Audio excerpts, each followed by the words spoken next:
Hey everybody, this is Batmerk. Thanks for watching. This is my review of Absolute Batman #6. I got the Bisley the Simon Bisley cover right here. If you guys haven't check out 2000 AD's new interview that just dropped by Simon Bisley, you guys got to check it out. Especially the artists out there that are into his style. If you're a big fan of Lobo or a lot of his DC work or what he did with heavy metal in 2000 AD, check out the video. It's pretty awesome, and he's gonna have a second video dropping in April too. So really love this cover though.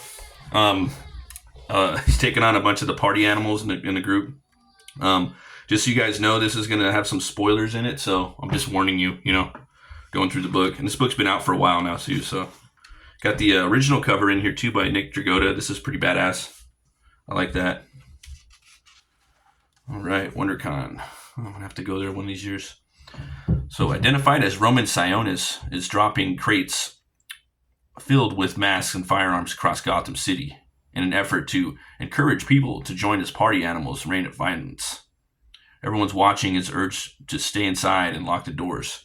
I think this part right here, it's a little too much dialogue. I think you got a little too dialogue heavy, You picked the wrong gym. Chief, I'm Waylon Croc Jones, former ARC champ, and I've been hungry for a good fight for two. So he's just like saying all this like big long speech, I know it's a comic book and you got to get a little fake with it, but it's just like it's just a little wordy, I think, for him to get in a fight with someone that just broke into his gym. You know what I mean? I don't know. And then you have Bruce right here. It's me, Bruce. What happened to you? Did the party animals? Why? Because I'm Batman and I need your help. So he's gonna have some help. We got Absolute Batman the Zoo, Part 6. Really digging this this alternate universe take on Batman. It's really fun just seeing them take the characters and do different things with them.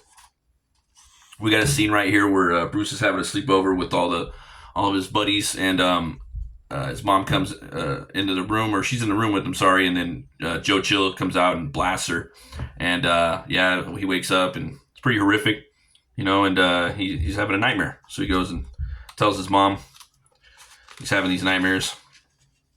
You jump to right here. You got Barbara Gordon, or I'm sorry, you got Martha Wayne and Jim Gordon. He's the mayor in here, and she's his main assistant. So what happened was the Black Mask. He has these masks that he dropped down on the city, and when you put them on, you basically get a readout of like how much you get killed or how much you make for doing these certain types of crime: robberies, 50,000, arsons, 100 grand, so on, so on. So it's kind of like the Purge in a way, but like even more like turned up. So you get the scene right here with Oswald, soon to be the Penguin. I was trying to protect you, Ozzy, all of you. Well, it's out of the fucking bag now. Waylon wants to punch you. Harvey wants to arrest you. Eddie says he guessed it a week ago. The jackass. Who knows what Selina will actually... she'll probably think it's hot. But me, personally, I find it absolutely 3. So you don't really know what Ozzy's thinking, Eddie's Riddler said Black Mask's entire network was too big to bring down, but the local servers could be crashed. There has to be one on that boat, but if I could blow it, Bruce, you do this, you're on your own. I barely have enough fucking fuel to make it back to Gotham. I can't stick around and save you. I'm not asking to, or anyone else. So he jumps out of there. You got a little nod to some Frank Miller vibes right here, man. That's total like Frank Miller Dark Knight Returns right there, and I'm digging it. I ain't mad at it. Really like the artwork in here. It's really cool. This is an awesome scene. You got these mutated, this like mutated group that he had, like the sicko, the Black Masks, dropping that beat like it, huh? Batman just jumps right on him and just slams him. It's like he grabbed him right by the throat too, just all in one motion. Grabs the life jackets, wraps around his throat. Maybe he just kicks him right off the boat, and then you got this weird little toddler thing coming at him, and this little mutant, kill you, cut you in he just he grabs him and he boots him. I thought that shit was hilarious when I was reading it. I was laughing my ass off. And the lady's like, kiddo. And she's like, yeah, fuck that. I like this this panel right here of Batman's face, you know. His headpiece is huge, man. Like, I don't know. I guess that's just like the artistic decision on it. But I like the way this panel is really good. That one's really cool, too. That's a great panel, I think. You're getting these shots cutting back and forth. There's a lot of tug of war with the scenes of Bruce hanging out with his mom, and they're going over pictures of him and his or her and his father. You know, a lot of memories. And then he has this photo that they took before his father was murdered at the zoo, and he's not sure if they want to keep it, but he ends up keeping it in there. Then you cut back to his mom now with Gordon, and then these party animals are about to take him out. They're all worth $1 million. I think this is really creative what Snyder did with that, and the storytelling in here is really good too. The way the cutting back and forth, I think it builds a pretty good, like I said, tug of war. And then you have Alfred Pennyworth right here with his daughter, and you don't know if he's going to leave Gotham or if he's going to stay. And we get this little final fight right here with Sionis. You know, he jumps down at Batman. He's got a little bit of MMA training in here. He's a better fighter than the previous iterations of him. In some ways, it's almost like with this Batman, you have to know how to fight somewhat. You know what I mean? At least that's the way I see it. That's the way I would write it too. If I was to step in and write the character, I would have all of them kind of like that for the most part. I mean, you gotta go toe to toe with this Batman. You still don't get it, do you? You think you could stop them? You think you could stop anything that's coming? Let me tell you a little. Just spears him through the wall into his little home gym. Go on, keep talking. He grabs the the weight ball, slams it into his head. Crack, crack. I love this stuff, man. I like seeing the connection in when you're doing martial arts with sequential storytelling. I'm glad that the artist is doing that, Nick Dragotta. I like the full body shots too. Like sometimes they'll just draw he'll just do a panel of just like the hand hitting the dude's head, but it's cool when you see the full body. You can see the connection and all that. It's fucking dope. Comes through, crashing through right here. He's got a massive yacht, you know. Tell me again how I don't matter. I love it. He's just punching him. I fucking love it. So, please, Roman, go on. I said go on. And then he's got a little rope wraps it around his throat.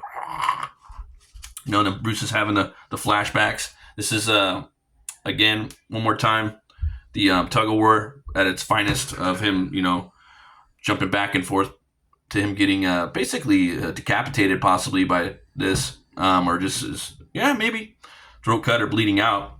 And he's basically talking about a line that he made from the last book, which I think I read out. I thought it was a really good line. Black Mask. You know, I lied about the pigs. My favorite thing was when they that I loved it. Nah, the best was when they fought, when they struggled right up until the end, when they never believed the bull would come, when they thought they could scream, when they thought they could win. The scream they made, the shriek, best sound in the world. And then right here, Batman's like ears kind of light up a little bit, or at least the colorist kind of puts focus on the ears, and then the sound. Did it sound anything like this? He got him right in the eyes.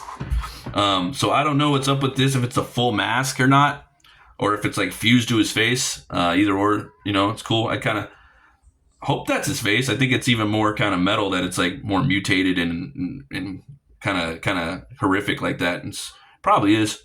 Snyder's good at horror, you know, and he brings little bits of horror to Batman. And I think when Batman's at his best, it's a good horror book. Batman's fun too when it's kind of campy as well too. It's an evergreen character that lends itself to different subgenres of comic bookdom. But I think personally, me, I like a little bit of horror with the Batman character. So yeah, man, he gets him right in the eyes with that. And he ends up blowing up the ship and saves his mother in the process. Saves the day. Alfred comes in and he comes in and saves him. And looks like Alfred's working with Batman in here. It's a cool way for the two to have like a working relationship. I'm thinking like, well, maybe later on in the story, like years from now, maybe Alfred will settle down and just say, you know what, fuck it, I'm gonna be a butler. Just start being a butler, and maybe that's when like the Robins will come in. But I probably wouldn't bring the Robins in for a few years, man. I think this Batman works. I like it when characters kind of work on their own a lot. That was a side quest. That was a big thing for me with that show Reacher. I liked the first season, but I didn't like the second season with him on the team as much. I think he kind of works better as like a standalone character versus the world type thing. That's why I like the new season 3 of Reacher. And yeah, this dude obviously could play the Reacher. Reacher could that actor was it Alan Richardson could play this absolute Batman. But yeah, it's cool seeing him and Alfred working together in this different working relationship. Again, this is a cool take on this universe. Some people again are still crying about like this book because it's different than the source material. Like that's not Batman, but it is Batman. It's a different universe, man. Let's have some fun with it. We all love traditional Batman. We're all waiting for Hush to come out, and even the new Batman that they're doing with Jimenez and Fraction. Looking forward to that shit too. But again, Batman's an evergreen character, and you could do a lot with him. Got the Joker right here, guys. Epilogue. Sir, Sionis is reporting it. It seems there's been a small snag in Gotham City. I'm aware. It's time. Get Bane. To be continued. So, this looks freaking awesome. You're going to have Gotham's past is frozen in fear. I have seen the new Mr. Freeze. He looks fucking horrific. Again, Snyder bringing the Horde to absolute Batman. I think is a great idea.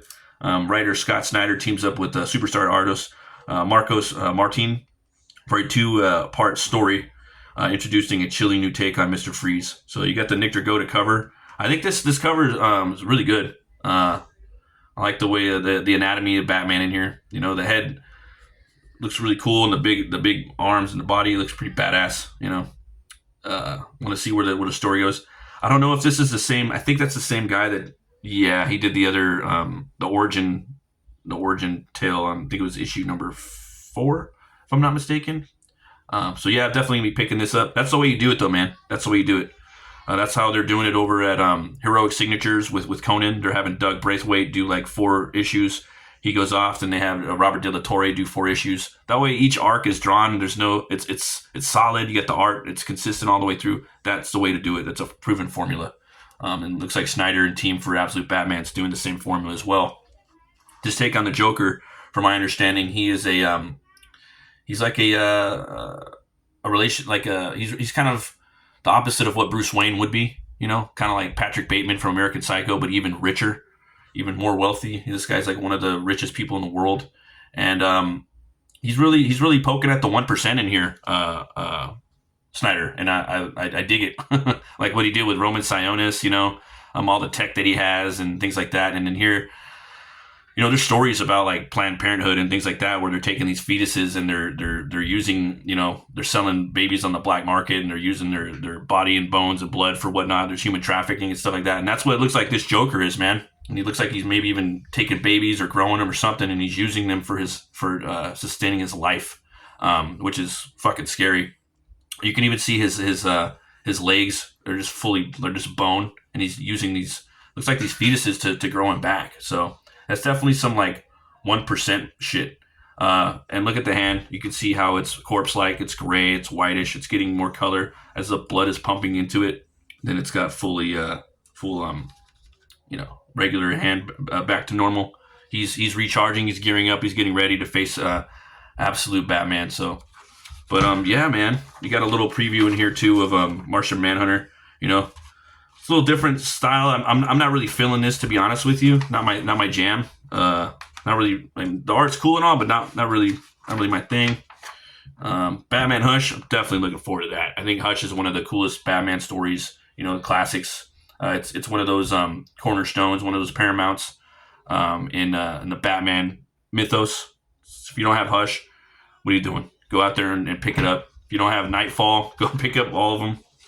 I got this new Ninja Batman coming out too. This looks pretty badass. I seen the trailer for that. Really digging the artwork.